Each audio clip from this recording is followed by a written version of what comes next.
listening to the Lifenerd Podcast with Miles. Hey nerds, what is up? Welcome back to the Lifenerd Podcast with me, Miles.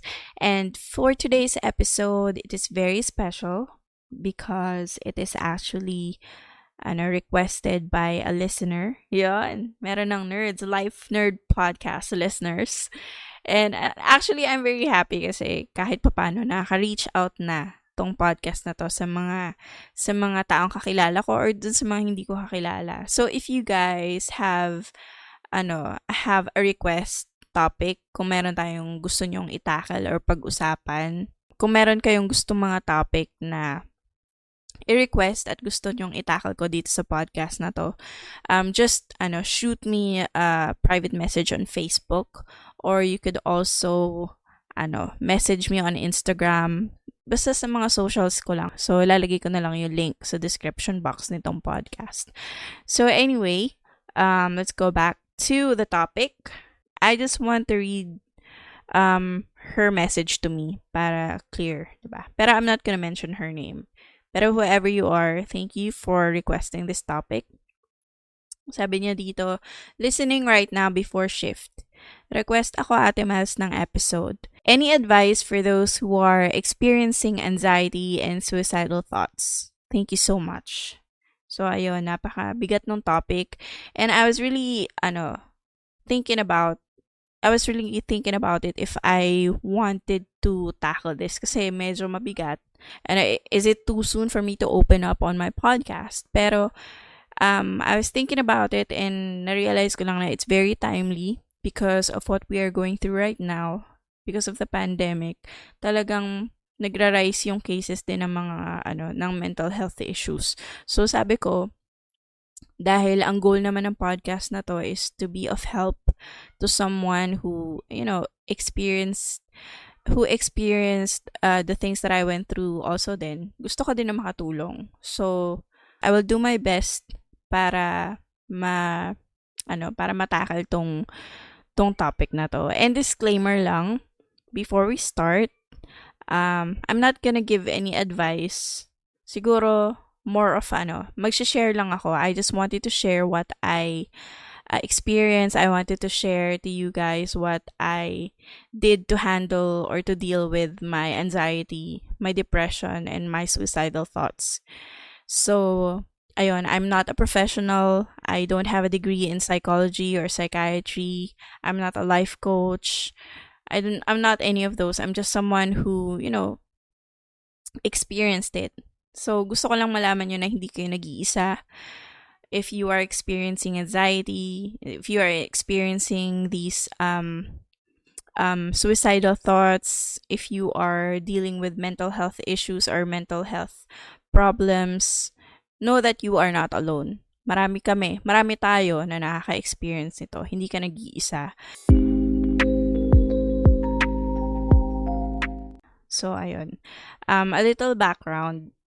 I was 15, I think, when, nung medyo dumaan ako sa ganito. I was a teenager and I didn't know back then about these mental health issues kasi hindi naman tayo masyadong open up dito sa Pilipinas, about mental health issues, mental health problems, mental illness. Hindi tayo open up sa ganyan dito sa Pilipinas. So ako, I never really knew what I was going through.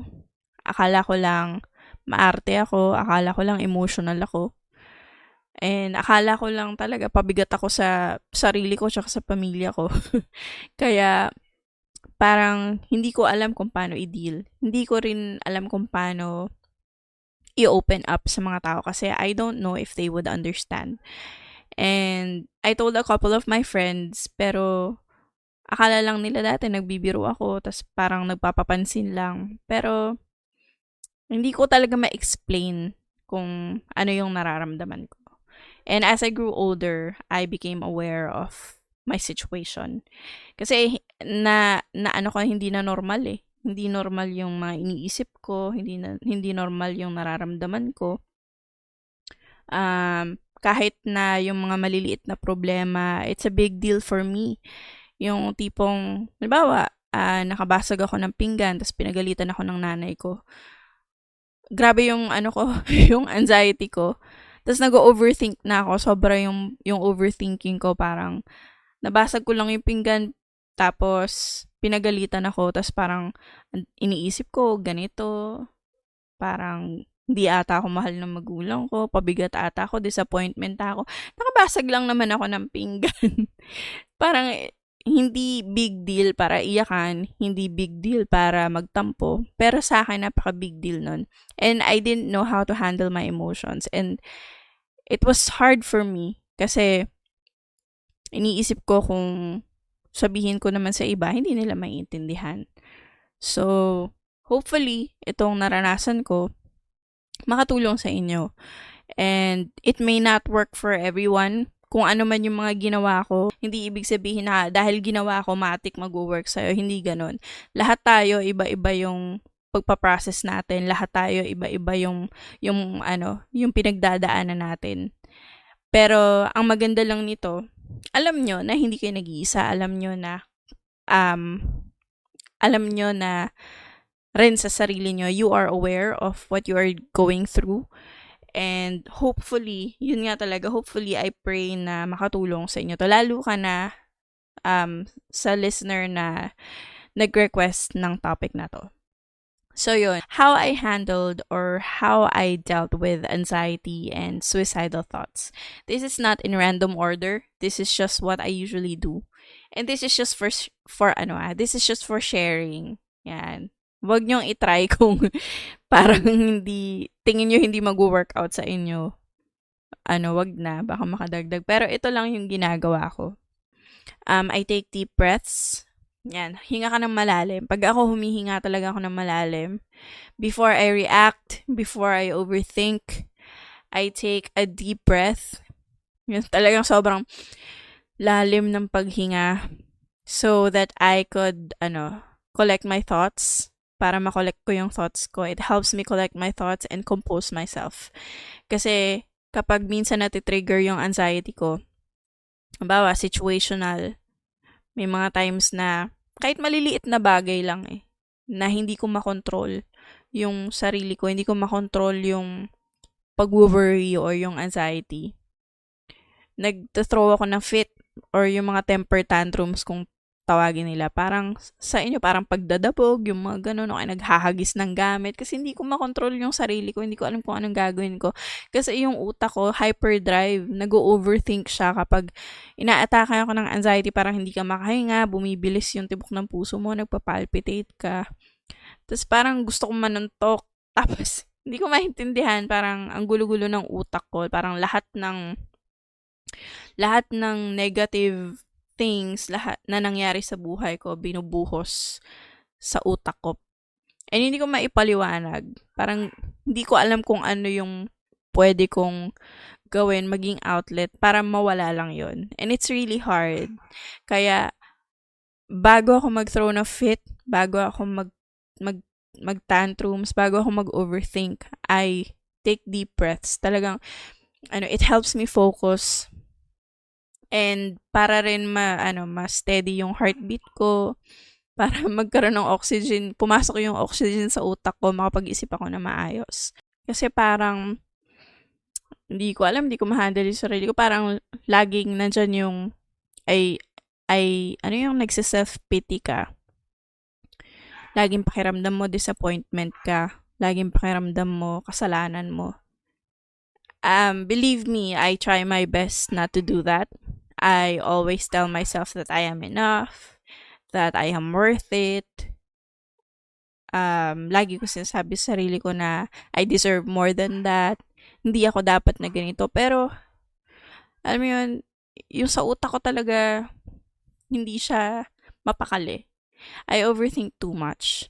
Sometimes, kapag dati nagko-commute ako papuntang school, merong time na tumatawid ako. And alam niyo naman sa kalye ng, diba? Sa kalye ng FEU. Kasi dati, sa FEU ako nag-aaral. So, sa Moraita, tatawid ka dun. Daming jeep, diba? There was a time na muntik na ako mabangga. Muntik lang naman nakaiwas ako. Pero yung proseso ng utak ko, parang kala mo, nabangga na ako, naisip ko na nasa ospital ako, iniiyakan na ako ng mga magulang ko. Tapos, naghahanap na sila ng pambayad sa ospital. O, ganun. Nandun na yung utak ko. Pero naglalakad naman ako. Okay, papasok na ako dun sa gate ng school namin.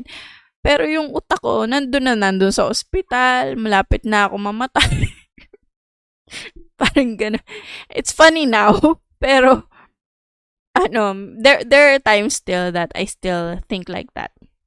Dinadaan ko na lang talaga sa tawa kasi kung makikita niyo ako, I'm very cheerful. Mukha naman akong friendly, gano'n. Pero deep inside, ang dami kong iniisip, madami akong dinadamdam na hindi ko mailabas. Kaya, ayun, what I do also is I find an outlet. Dahil sa hindi ako marunong magsalita, hindi ako marunong mag-express ng nararamdaman ko. Kasi totoo, kahit itanong nyo sa mga kakilala ko na close sa akin, kahit sa mga kapatid ko, magsasalita lang ako, iiyak na ako. Hindi ko masabi kung ano yung nararamdaman ko. Akala ko lang talaga dati very emotional ako, pero hindi ko alam, ayun na pala yun. So I found an outlet. I started journaling. Dahil hindi ko masabi, lahat sinusulat ko. Kahit maliliit na bagay, I journal it. Kaya, makikita nyo, marami akong, may archive ako. Nung hindi pa nauuso yung phone, wala pang, applications. Nagsusulat talaga ako. Lagi akong may notebook na dala. And, syempre, may sariling ballpen yung notebook ko na yun, yung journal ko na yun. And I write everything. I write what I think, how I felt that day. And kung babasahin ko yung mga yun, parang drama naman ito. Parang ganun. Pero, nung mga panahon na yun, hindi ko talaga ma-manage yung emotion ko. Hindi ko ma-manage yung anxiety ko. It was different. It was a struggle for me. So yun, I take deep breaths and then I find an outlet. Kailangan mo talaga ng outlet. Hindi pwedeng, hindi pwedeng wala kang mapaghingahan ng sama ng loob. Hindi pwedeng hindi mo malabas yung emosyon mo. Hindi pwedeng hindi mo mailabas yung nararamdaman mo or yung iniisip mo. Kasi habang nasa utak ko yun, paulit-ulit kong iniisip. Meron din mga situations, ewan ko kung nakaka-relate kayo, pero ganito ako. Meron mga situations na, halimbawa may nagawa akong kasalanan. And I handled it very badly. And parang feeling ko na disappoint yung person na yun. Kunwari, malapit sa akin. Kunwari, magulang ko or ano. And iniisip ko, I feel like I can handle it. Dapat na-handle ko siya ng maayos, pero hindi ko nagawa yun. And although maayos na kami nung taong yun, iniisip-isip ko pa rin, parang hindi mawala yung pagiging guilty na may nasabi akong masama o kaya may nagawa akong masama towards that person. Iisip-isipin ko pa din yun. Kahit napatawad niya na ako, kahit okay naman kami, naiisip ko pa din yung mga ginawa kong mali. And kahit na hindi ko pinapakita, I still feel guilty. Pero alam ko naman yung may faith ako na napatawad na ako. Hindi naman yun yung question doon. Ang question kasi, ang ano kasi doon yung deal yung utak ko sobrang, sobrang hyper talaga. And minsan, nakakatanggal na ng peace. Kaya, what I do next, kapag ganyan na nagiging overwhelming na yung situation, kapag nandyan na yung mga feeling of guilt, kapag nandyan na yung mga regrets, kapag nandyan na yung negative thoughts, ang ginagawa ko na is, nagpe-pray ako. Cheesy as it sounds, guys. Prayer helps. Kasi, tayo kasi na dumadaan sa ganitong sitwasyon. If you're dealing with a big D, and you're dealing with anxiety, and you're dealing with suicidal thoughts, wala kang mapagkatiwalaan sa mga nararamdaman mo. Wala kang mapagkatiwalaan sa mga thoughts mo. And you just need someone to be there, to listen to you. You just need someone to vent out or rant to. Alam nyo, you can do that. You can pray. Alam nyo si Lord, lagi yan nakikinig. And the best thing about it is si Lord, He knows us very well. Kasi siya yung gumawa sa atin. And the best thing about it is, you don't have to filter what you have to say. You can just be yourself. If you're feeling anxious, if you are having these suicidal thoughts, you can tell Him.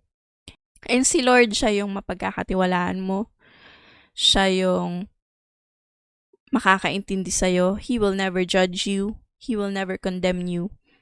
All He could do is love you. Kapag ako din, dumadaan ako sa anxiety, tapos nagpe-pray ako, hindi ko rin minsan ma-utter yung words kay Lord. So what I did is, meron din akong journal na hiwalay, and I call that Letters for My Savior, which is where I write letters for God. Doon ko nilalagay yung prayer ko, lahat ng concerns ko, lahat ng fears, lahat ng anxiety, lahat ng pwede kong ilabas. And doon rin ako nagre-reflect kung ano yung mga tinuturo niya sa akin. Parang devotional, pero it's more of, mas, parang you're writing a personal letter to a friend or a confidant or someone that you really trust. And ganun yung ginawa kong outlet. Kasi minsan pag nagpe-pray ako, parang nagmamumble lang ako.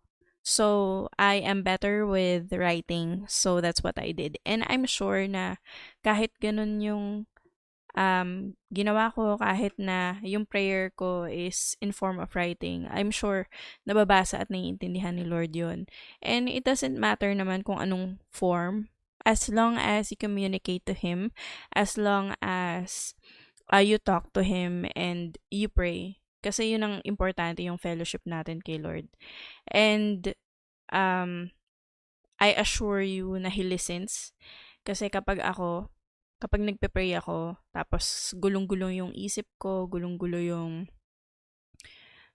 yung, kumbaga parang lahat na nagka-crumble, yung emosyon ko halo-halo na. Pero pag nagpe-pray ako, nasabi ko na lahat kay Lord yung nararamdaman ko, lahat ng iniisip ko. There's this peace that surpasses all understanding. Parang hindi ko maintindihan, merong some kind of peace na nagko-comfort sa akin na it's okay, everything will be okay. You can breathe now, parang ganun. That's what prayer does. And I learned also na yung prayer, hindi lang para kay Lord yan. Kasi kapag sinabi nating mag-pray, yung binabalik natin lahat ng glory kay Lord, 'di ba? Dahil tayong mga Pilipino, we were raised to be very religious. Kapag sinasabi sa atin kapag nagdadasal tayo, nakikipag-communicate tayo kay Lord, binibigay natin sa kanya lahat ng glory, nagiging thankful tayo. Pero there's this one preaching na na narinig ko from my dad. Ang sabi niya, na lang to. Hindi ito yung exact words, pero sabi niya, yung prayer, hindi lang para kay Lord yan. Kasi, kung iisipin mo, bakit ka pa magdadasal, 'di ba? Kung alam naman lahat ni Lord. Kasi God is everywhere. God is omniscient. You don't have to tell Him everything. Alam niya na lahat. He already knows. So, may nagtanong, what's the purpose of prayer kung alam naman pala lahat ni Lord? Kung alam niya na yung nararamdaman ko, ba't kailangan ko pa sabihin sa Kanya? And ang reply ng dad ko is, yung prayer, hindi lang para kay Lord yan, para bigyan siya ng glory. At yes, alam na ni Lord kung ano yung nararamdaman mo. You don't have to tell Him. He knows you. He knows every bit of you. Kahit yung bilang ng buhok mo, alam niya na. Pero, bakit tayo hinahayaan ng Panginoon magdasal? Bakit kailangan pa natin mag-pray? It's not for Him, but it's for us. Kasi, doon natin na ilalabas or na-express yung emotion, doon natin na ilalabas sa Kanya lahat ng nararamdaman natin. Yung pagsasabi sa Kanya o yung pagko-confide sa Kanya ng mga nararamdaman natin, ng mga fears and worries natin, that's what helps us. Kasi hinahayaan tayo ni Lord na mag-release ng nararamdaman natin. What if we talk to God, tapos sasabihin niya lang siya, alam mo, hindi mo na kailangan sabihin, alam ko na yan. Sabihin ni Lord sa'yo ganun. Parang, di ba, okay, thank you. Parang hindi naman nakatulong. Pero si Lord, He knows everything, but He still listens to us. And He still wants, He still wants for us to tell Him everything. Gusto niya malaman kung ano yung nangyari sa buhay mo. Gusto niya malaman, coming from you, coming from your point of view. So, yung prayer, nakakatulong talaga yan. And I assure you, kapag nag-pray ka, marirelease mo lahat. Kasi walang filter. You don't have to filter yourself. You don't have to worry if someone will judge you or someone will think less of you if you say your emotions out loud. Si Lord naiintindihan niya lahat yon. So that's what I do. I pray whenever I have anxiety or I'm thinking about suicidal thoughts. The next thing that I do in dealing with anxiety and suicidal thoughts is that I take one step at a time. Yung don't worry about what tomorrow will bring. You just need to survive today. You have to enjoy this moment kung ano man yung pinagdadaanan mo today.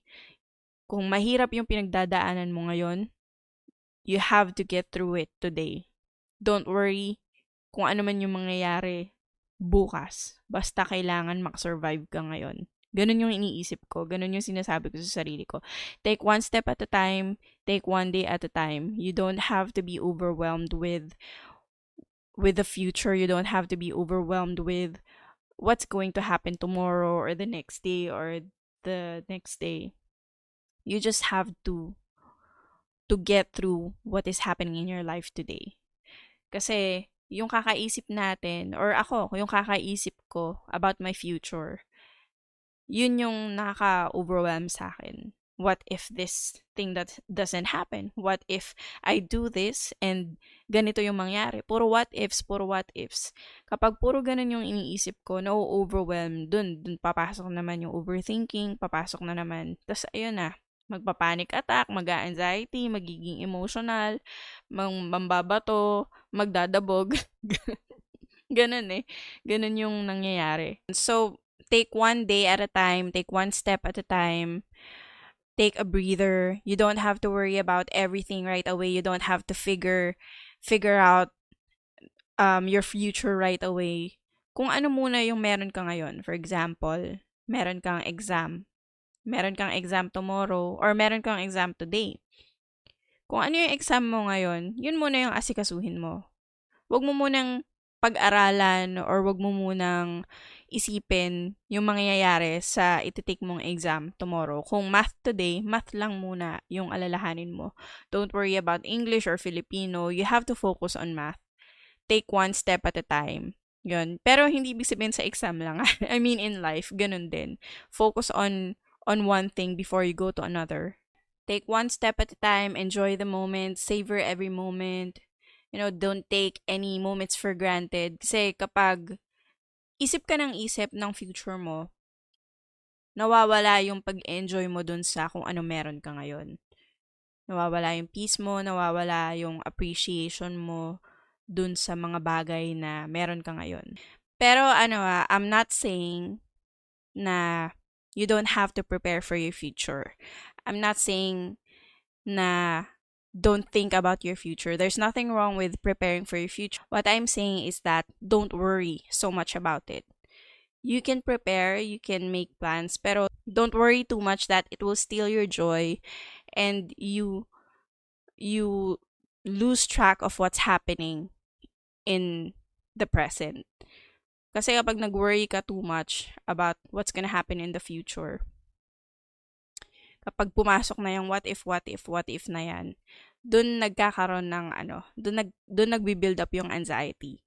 I know it's hard for people like me, for you and I, kung nagdi-deal ka man sa anxiety na hindi mag-prepare sa future mo. Pero you have to learn to enjoy every moment. You have to learn to let go and accept that you can't control everything. Na merong mga bagay na you have to let go. Na you have to let God handle it. Kailangan mo ipaubaya kay Lord. Hindi pwedeng ikaw lang ng ikaw yung gagawa. Kasi, it'll take its toll on you. Sabi nga ng dad ko on one of his preachings, 90% of what we are thinking is not happening. Yung 90% na yon, nasa utak lang natin yon. The only reality that is happening, the only reality is 10%. So out of 100, yung 90% na yon nasa isip lang natin. Kaya, ayun, dumadating sa overthinking, na-overwhelm tayo because we overthink. And we have to focus on the 10% dun sa reality. Yun yung ideal natin, wag yung 90% na nasa isip lang natin. Always remember that 90% of what we are thinking is not happening. 10% is only the reality. So, ayun, take one step at a time, enjoy every moment, don't overthink about the future. And the next thing is in handling suicidal thoughts. Kasi kapag sinabi mong yung suicidal thoughts, you're losing hope, parang hindi mo na kaya, ayaw mo na maging pabigat sa iba, ganun lagi. Kasi, ang iniisip ng iba, kaya may mga nagsusuicide, is selfish sila. Sinasabi nila, ang selfish naman ito, hindi niya iniisip yung mga tao sa paligid niya. Gusto niya na mawala, tinatakasan niya yung problema. You know what, actually, it's the other way around. It's the other way around. Why? Kasi ako from personal experience, I don't want to be a burden to anybody. Kaya naiisip ko minsan mag-suicide kasi parang the world will be a better place without me. Ganon yung naiisip ko. Pag medyo sobrang ng mga pangyayari, malala na. Malala na sa isip ko hindi yung malala talaga. Kasi yung malala in reality is different sa malala sa isip ko. Yung sabi ko sa inyo, yung 90%. Yun yung, yun yung lagi naiisip ko. Parang, ayoko na maging pabigat, ayoko na maging disappointment. Maybe it's better if I'm not here. Ganun yung naiisip ko. Meron din namang ibang situation na merong sakit yung tao. And, kinukulang na sila financially. So, itong taong to, minsan nagre-result sa suicide or nagkakaroon ng suicidal thoughts kasi ayaw niya na maging pabigat sa pamilya niya. Pero it's not the other way around na gusto ko natakasan yung problema ko, ayoko na nito. No, it's not being selfish. It's actually parang yung being of a burden being a burden on the people that you love most. Kasi yun talaga yung nagtitrigger. Alam ko most of you, katulad ko, yun yung nagtitrigger sa suicidal thoughts. Yung kapag apektado na yung mga taong mahal mo. And if you are thinking about taking your own life, don't. I assure you that everything is temporary. Kahit anong problema man yung pinagdadaanan mo ngayon, it's only temporary. Always, ako ang ginagawa ko kapag yung medyo nahahandle ko na yung emosyon ko, tapos may pumapasok na naman sa akin ng mga suicidal thoughts. Iniisip ko lagi na, lilipas din to, it will pass. It will pass. Yung emotions ko na to, that's why I take a breather, that's why I pray, that's why I take one step at a time. It's because gusto ko na ma-overcome ko yung feelings, yung emotions, yung negative thinking. And lagi yung sinasabi sa isip ko na this is only temporary. Na hindi to magtatagal. Yun. Nasa sa akin na lang kasi yun kung patatagalin ko. Yan. Yung feeling minsan ng sobrang pagkagalit o kaya yung pagkalungkot, know that it's not gonna last. And always focus on the people who loves you. Kahit isang tao lang yan. Kung merong isang tao na willing makinig sa'yo, na pinapakita niya na mahal ka niya, always focus on that person. Ako, ang ginagawa ko, ang iniisip ko kapag nagkakaroon ako ng suicidal thoughts, Um, kapag ginawa ko yun, mahihirapan yung mga magulang ko. Kapag ginawa ko yun, baka sisihin nila yung sarili nila. Baka lalong mag-cause ng pain. Mas hindi ko mabe-bear yung thought na iiwanan ko sila ng ganun. And hindi ko kayang gawin yun sa mga taong mahal ko. Kaya yun yung inaano ko sa isip ko. Yun yung nilalagay ko sa isip. Lagi ko iniisip, kapag ginawa ko to, meron akong mga anak, alam kong mahal nila ako. And hindi ko kaya na mawalan sila ng nanay. At alam ko na kapag ginawa ko yun, magiging trauma yun sa kanila. Hanggang sa paglaki nila, hindi nila makakalimutan yun. Kaya yun yung iniisip ko na mas burden lang sa kanila. Lalo na sa mga taong mahal ko if ginawa ko yun. And so far, it works.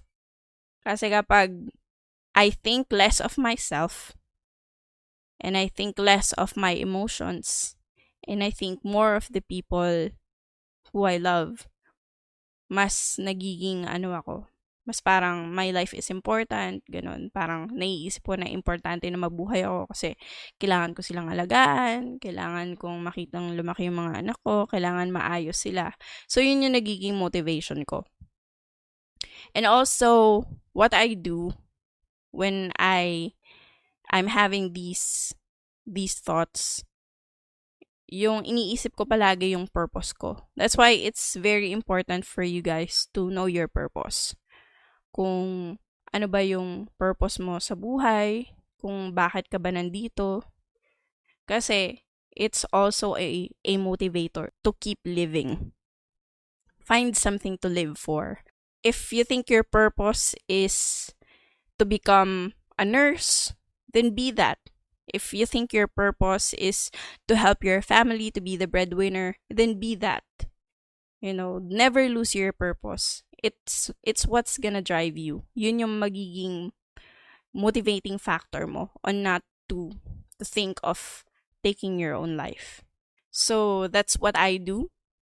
That's how I deal with anxiety, and that's how I deal with suicidal thoughts. And know that it is so hard for me.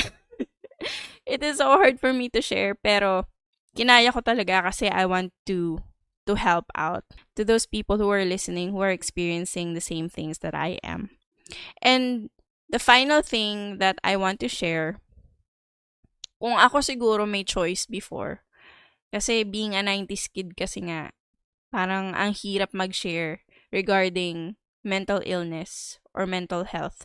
Kasi nga parang hindi pa masyadong tanggap ng society na merong mga ganong issues.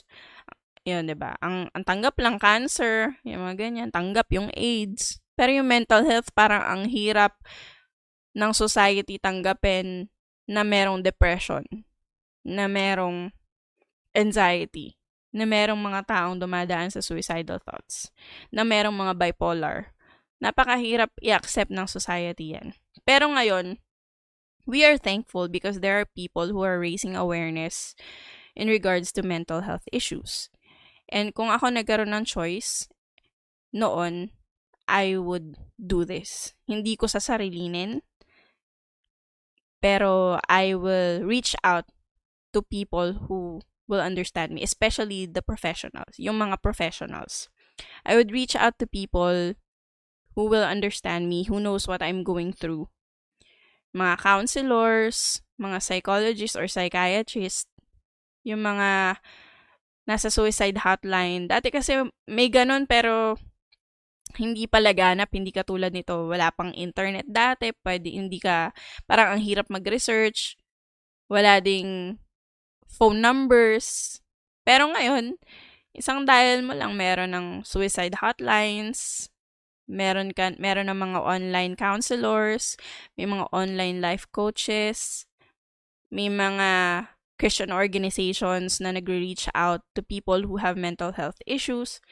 So, napakaganda ngayon generation na to na meron silang mapupuntahan. And yun din yung gusto kong sabihin sa inyo ngayon. Na don't be afraid, don't be scared to seek professional help. If you think that it's too overwhelming, kung hindi mo na kaya, kung hindi na kaya ng mga deep breaths, kung hindi na kaya ng taking one step at a time, kung sobrang pagod ka na sa kakaisip and feeling mo magbe-breakdown ka na, don't be scared to reach out and seek professional help. And it helps also if your family knows. Let them know what you are going through. And also find other people, kunwari yung mga small groups na pwede kang mag-share about your feelings or share about what you're going through. It's very important that you can confide in someone. It's really important to seek help. Huwag kayong matakot na mag-reach out. Yan yung mga isa sa mga bagay na i-overcome nyo. The best thing to do is seek professional help. Hindi ibig sabihin na pag nag-seek ka ng professional help, kasi kapag tayo, minsan kapag pumunta sa psychiatrist, baliw ka na agad, o kaya ganito. You know what? Parang lang din yan eh. Diba? Pag may cancer ka, hindi pwedeng hindi ka pupunta sa doktor. Hindi pwedeng hindi ka mag-take ng medicines. Hindi pwedeng hindi ka pupunta sa chemo. Tapos kapag naka-survive ka ng cancer, hindi pwedeng ikaw lang yung mag-isa magpapagaling. Merong mga support groups, may mga counseling din kapag naka-recover ka from cancer. Ganun lang din yun. You need help. Wag kang mahiya na aminin na meron kang problema. Yun yung mga isa sa mga bagay na i-overcome natin. And I'm sure sa Facebook, kahit mag-research ka sa Google, sa Facebook, sa iba pang social media platforms, there are a lot of hotlines that you can contact so they could help you. So don't be afraid, don't be scared to reach out and seek professional help. So that's it for today's episode. Thank you all so much for tuning in, and I hope na nakatulong sa inyo to, especially dun sa nag-request ng topic na to. Thank you all so much. Don't forget to pray, don't forget to breathe, and don't forget to take one step at a time. See you all next week for another episode of the Lifenerd Podcast. Peace!